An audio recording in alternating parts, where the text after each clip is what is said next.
Good evening, everyone. The Northern Michigan Wildcats have had a tough time this season. And to make matters worse, the Wildcats have yet to win at home. Tonight, the Wildcats welcome back Alabama Huntsville Chargers to try and break that streak. Wildcats were looking to rebound from their loss last night to the Chargers of Alabama Huntsville. How about first period, Max McHugh on the charge. He finds his teammate who tries to one-time this shot, but Tolvanen survives the shot and the scrum to keep this game scoreless.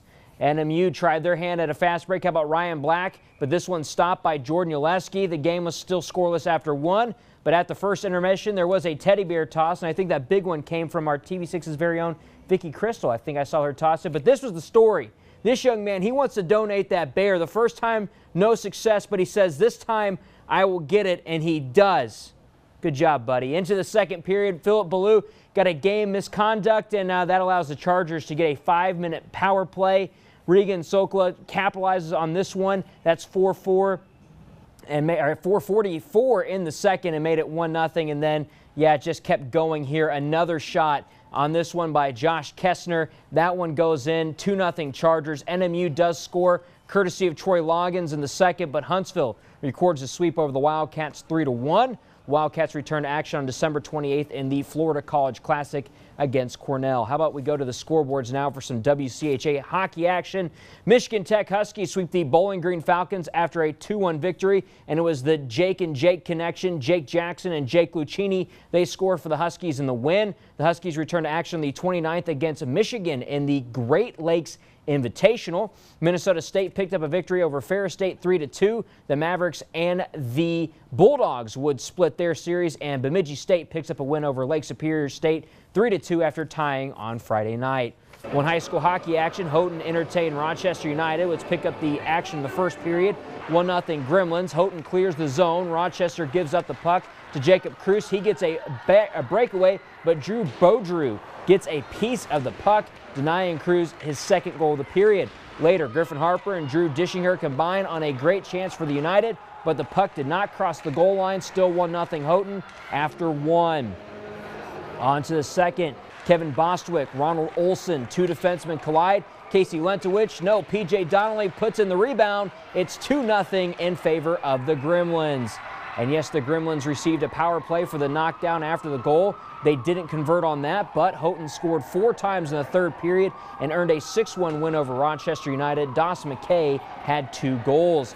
Well, you hop in the car and you drive up to Houghton for the third period of the Escanaba Hancock Bulldogs game, and it was 5-0. And looking for more, Devin Lakeport's shot bounces out to nearly the blue line where Tanner Givens blasts the puck in. It bounces off Brody Goddard and across the goal line. Givens had 2 goals and 2 assists. 6-0 Bulldogs. At the 1:12, a few minutes later, Bulldogs on the power play.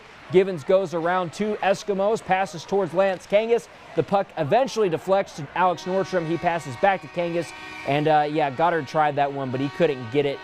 At 6:03, Reese Hubert scored in the last minute and a half for the Eskimos, but Hancock cruised to the 7-1 victory. Alex Nordstrom had a hat trick plus an assist for the Bulldogs. How about the Marquette Redmen hosting the De La Salle Pilots from Lakeview Arena? First period, the Redmen were on the attack. Spencer Sampla sends a shot on goal. Colin Gaffney puts it back. Luke Bierman thought he pushed it through. However, the official said no goal. He said, I never saw it cross the line. So we're still scoreless. The Pilots, though, they would score in the first. Dylan Sabisky is out of the net, and freshman Ollie Bezic gets his shot to bounce off the post and in 1-0.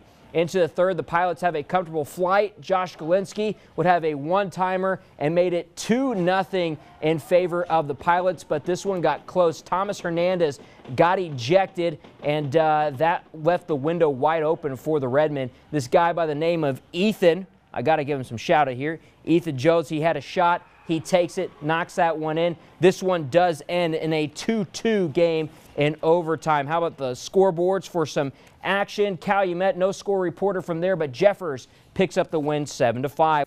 Michigan State defeated Tennessee Tech. Very happy about that one, 71-63. And of course, Michigan Tech Huskies in action. They defeat Ohio Dominican. Northern Michigan picks up the win over Lake Erie. Naba Eccles 24 points there. Also in action, GLIAC action, Lake State defeats Findlay. Finlandia defeated Wisconsin Superior, but the Gogebic men's Samsons, they fall to United Tribe Technical College. In women's college basketball, Michigan Tech, they get a big win over Ohio Dominican. Northern Michigan is victorious as well. Lake Superior State does fall. Finlandia University, they fall to UW Superior. And the United Tribe Tech does beat Gogebic Community College. And finally, Marquette also picked up a win as well today.